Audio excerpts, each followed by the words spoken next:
Bom dia novamente, presidente.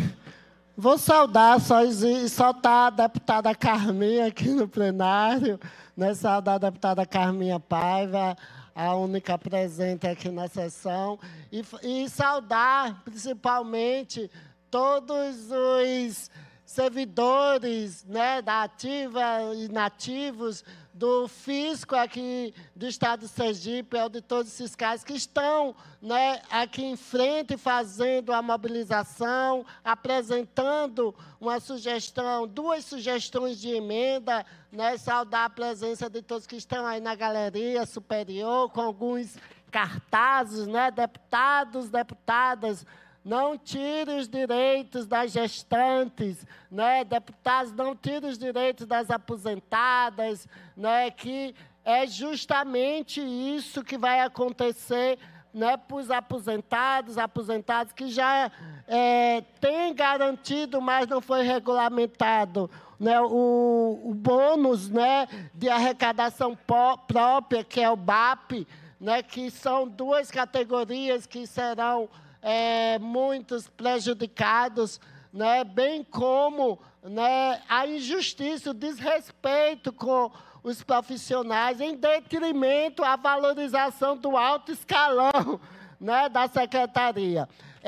Antes de fazer a minha fala, né, eu já apresentei aqui, senhor presidente, e repito que eles não estavam aqui, né, as duas emendas que foram apresentadas, uma é uma emenda modificativa, justamente para garantir, né, que o bônus de arrecadação própria possa se manter de acordo com o que foi aprovado em 2023, né, e que, infelizmente, não foi regulamentado. E com essa lei, né, com essa proposta, né, que foi enviada, né, nesse projeto, né, não será regulamentada, e vem uma nova proposta que exclui, né, a gratificação, né, de quase, mais ou menos, R$ 1.200, né, dos aposentados, né? E a modificação é justamente para que não haja essa perda. E, na justificativa, né,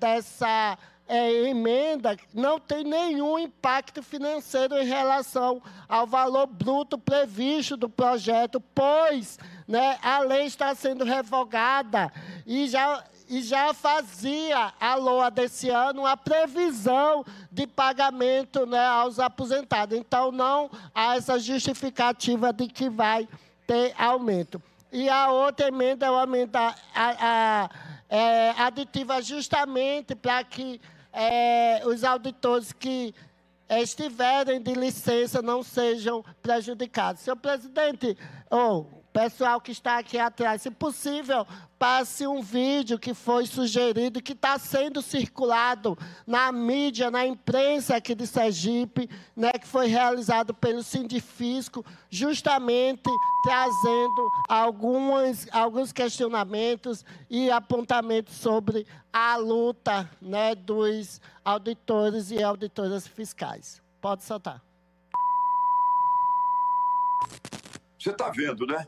Não tem um aposentado que esteja satisfeito com o governo de Sergipe. Querem tirar o pouco que a gente tem. Governador Fábio Mitidieri, não mexa com quem já deu tudo pelo Estado. Nós merecemos respeito. É como se não tivéssemos mais valor. Não é só uma lei. É a nossa dignidade que está sendo votada. Dediquei a minha vida. Agora vão revogar os meus direitos. Quanta ingratidão e injustiça. Você está vendo que o governador de Sergipe quer retirar nossos direitos? Sim, mas não podemos permitir. Ele trabalhou até adoecer e agora estou sozinha, aposentada e prestes a perder meus direitos. Deputados de Sergipe, não aceitem ser cúmplices desse desrespeito contra os aposentados. Quem persegue aposentados e pensionistas não merece o nosso respeito. Sindifisco Sergipe contra o retrocesso. Em defesa da dignidade de quem dedicou sua vida ao Estado. É o recado, né, que o Sindifisco envia, né, para o governo do Estado de Sergipe que respeite nessa categoria que é tão importante, porque faz propaganda de que a situação econômica aumentou a arrecadação, né, e acaba diminuindo, retirando direitos, né, dos profissionais tão importantes. Espero, presidente, que haja um diálogo, né, que pelo menos, né, essas duas emendas que vai diminuir o impacto possam ser dialogadas, né, tanto com o líder da oposição, eles já têm acesso para ver o que é que nós, né, deputados e deputadas, né, aqui o Poder Legislativo, que é um poder, né, que existe justamente para impedir que o governo do Estado faça tudo o que ele bem entender. Né? É um poder que, a partir, né, da representação sindical, né, dos movimentos sociais, a gente pode contribuir para mudanças de algumas sugestões de leis, né, como esse projeto de lei complementar, para amenizar os impactos, né, negativos à população sergipana, nesse caso, os profissionais, né, relacionados ao fisco de Sergipe, que faz um trabalho tão importante de fiscalização e de aumento. Então, a nossa assessoria fez um levantamento, claro, né, esse projeto de lei complementar 10 de 2025, que cria um incentivo à modernização de relação fisco-contribuinte, busca estimular a regularização espontânea de débitos fiscais, modernizar os mecanismos de relacionamento entre fisco e contribuinte, criar incentivos financeiros ou fiscais para estimular a adimplência e atualizar novas normas de arrecadação e fiscalização. Mas, infelizmente, né, a gente, além dos riscos para os aposentados, né, para as gestantes, né, para todos os servidores e servidoras que estão de licença, né, serem prejudicados, há um risco de estímulo à inadimplência estratégica, há um impacto desigual, porque grandes contribuintes podem se beneficiar mais do que o micro, foco excessivo em arrecadação imediata, pois a lógica do projeto parece priorizar aumento do caixa do Estado, mas não necessariamente a garantia de mudanças estruturais em relacionamento físico-contribuinte. E também a ausência de contrapartidas sociais objetivas. Não há previsão de que os recursos adicionais arrecadados sejam destinados a áreas sociais prioritárias, como saúde, educação e assistência. Então, existe, né, esses impactos que devem ser também considerados amanhã, para que a gente possa adequar esse projeto. E outra, essas alterações sucessivas nessas legislações podem gerar uma insegurança jurídica e dificuldade de planejamento para os contribuintes. Então, espero que amanhã, ao ser pautado, né, amanhã vai ter votação e, pelo previsto, né, não sei se vai ter alteração daqui até lá, né, é o único projeto que o governo enviou até agora para a votação que está no sistema, é esse, o PLC 10 de 2025.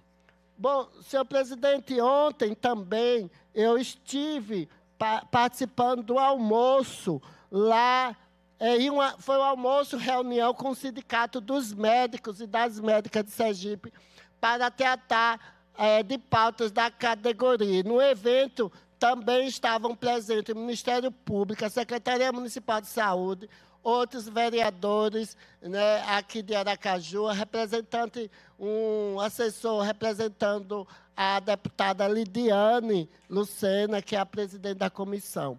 E o CIDMED apresentou um panorama sobre a violência contra médicos, pois alguns dados são alarmantes. Em 2024, houve um aumento de 68% da violência contra os médicos no país. Ao todo, 4.562 casos de violência, 310 só aqui no estado de Sergipe. E a saúde mental também foi abordada, porque 40% dos médicos no Brasil enfrentam doenças mentais. A maioria, né, desses médicos e médicas são as mulheres. Outro dado que chamou a atenção foi que, em 20 anos, o número de médicos concursados passou de 800 para 400 médicos. E isso, né, demonstra a falta de comprometimento do governo do Estado, né, bem como das prefeituras, de fortalecimento do serviço público, a não realização de concurso público. E a gente sabe que isso é um projeto de governo, porque o governo quer entregar, né, como já foi anunciado pelo secretário da Saúde, Cláudio Mitidieri, que todos os equipamentos de saúde do Estado serão entregues à iniciativa privada. Só vai restar o USE, né? Começou com o Hospital da Criança, já está em processo de licitação, né?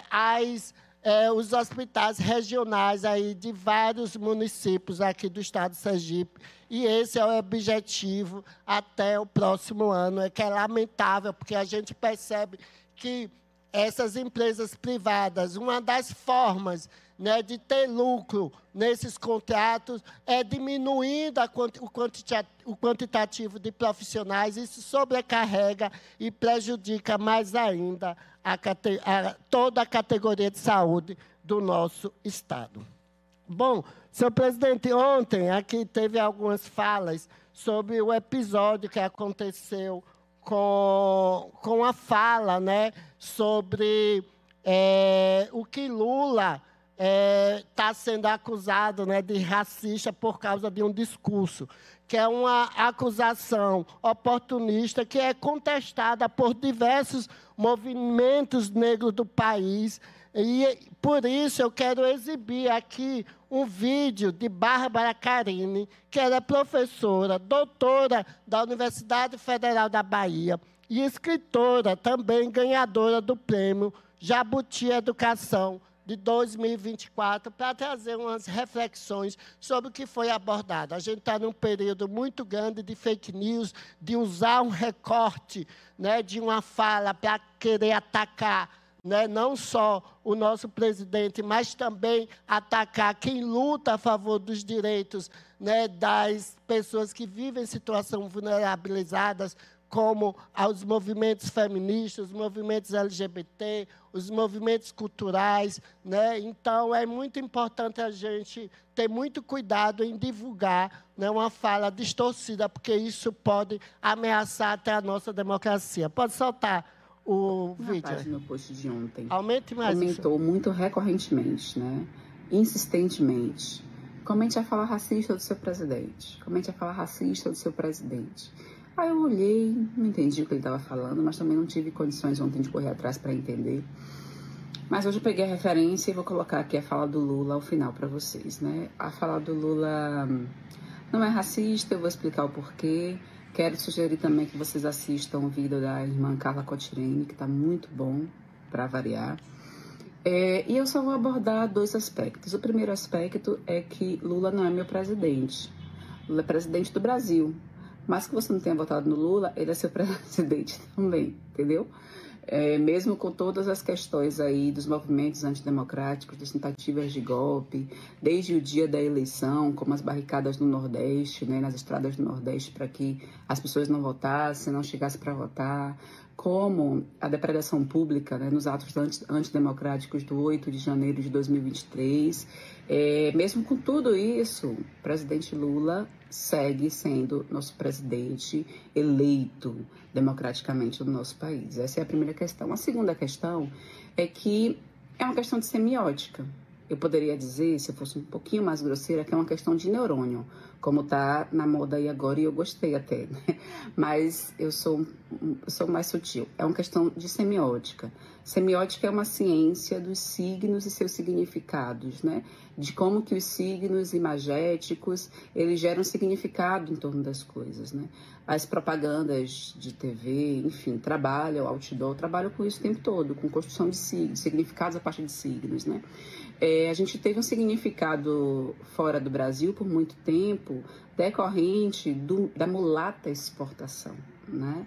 Dessa figura híbrida, dessa figura miscigenada, que representava a festividade do povo brasileiro, que vivia em um eterno carnaval, um povo pautado no mito da democracia racial, de que não se sabe aqui no Brasil quem é branco, quem é negro, é tudo muito misturado. Essa imagética, ela foi vendida para fora do nosso país por muito tempo, pela mídia televisiva, por literaturas, por viajantes, enfim, por muitas pessoas de uma elite intelectual e política nacional, e isso se cristalizou na cabeça das pessoas, né? E a gente não é isso, né? Então, quando o presidente Lula hoje fala que não dá para exportar uma ideia de que o povo brasileiro é marcado, né, representado por um homem negro desdentado, ele está justamente dizendo que isso é racismo.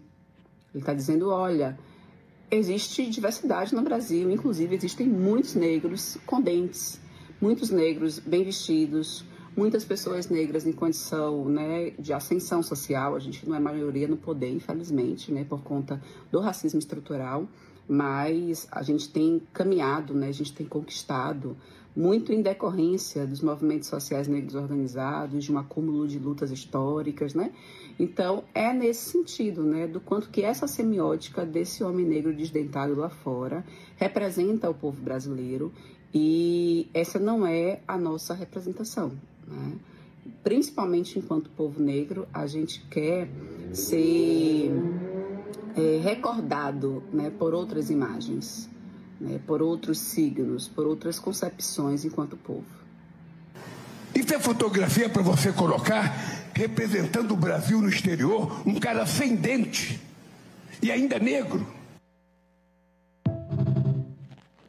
Foi esse recorte que estão utilizando, que ele estava justamente criticando uma postura racista, né, em divulgar, né, uma imagem de um Brasil, de um estereótipo, né, que nós já, o movimento principalmente negro, né, as pessoas que lutam, os movimentos sociais, divulgava, porque antes só divulgava como ela dizia a mulher negra, né, como produto de exportação, e agora usando, né, numa revista para divulgar, né, o nosso país, uma imagem. Então, a crítica foi justamente usar uma imagem, né, para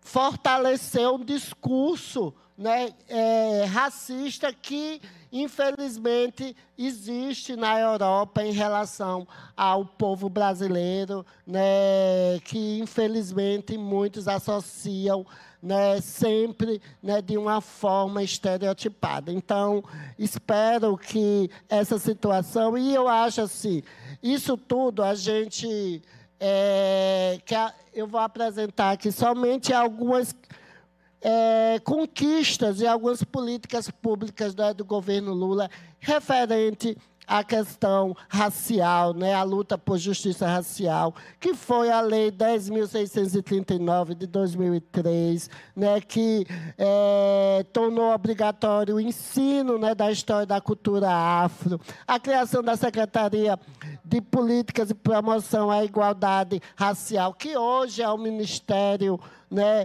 que hoje é vinculado, né, foi criado, né, o Ministério da Igualdade Social ou Racial a partir, né, dessa secretaria, o Estatuto da Igualdade Racial, políticas de cotas e ampliação de acesso à educação, criação da Unilab, que é a universidade voltada à integração com a África lusofônica.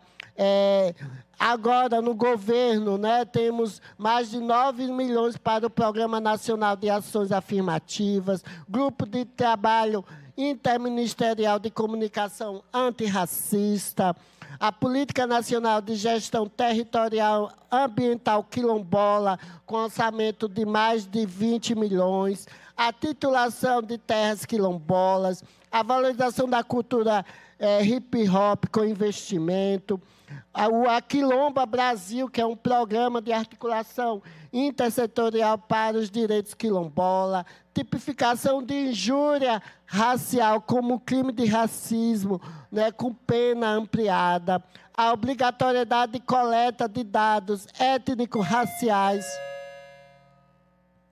Tem mais 3 minutos. Obrigada, senhor presidente. Em documentos trabalhistas, a união com a Unicef para a primeira infância antirracista, programas Caminhos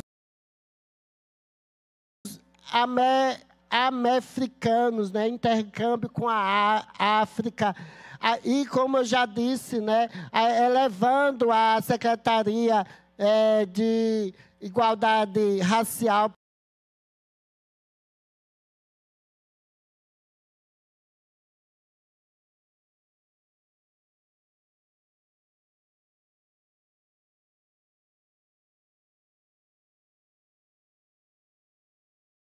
para ministrar a liderança de Aniele Franco, que é uma mulher negra e referência do movimento antirracista. Então, como conciliar essa avalanche de políticas afirmativas institucionais na luta contra o racismo, reconhecimento de territórios quilombola e valorização da cultura negra e criminalização à injúria racial com a acusação de um discurso racista.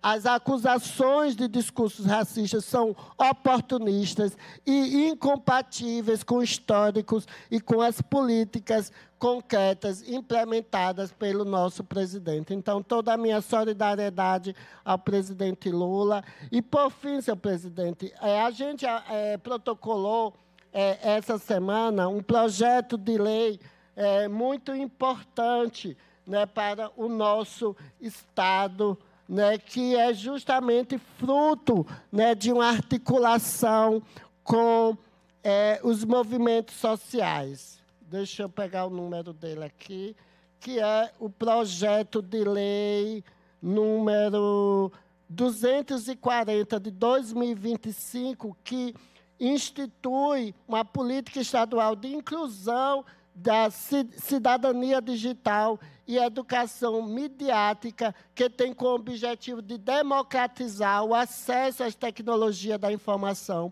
promovendo a equidade digital e assegurar que a população sergipana possa usar a internet e os recursos tecnológicos ética, segura e responsáveis, né?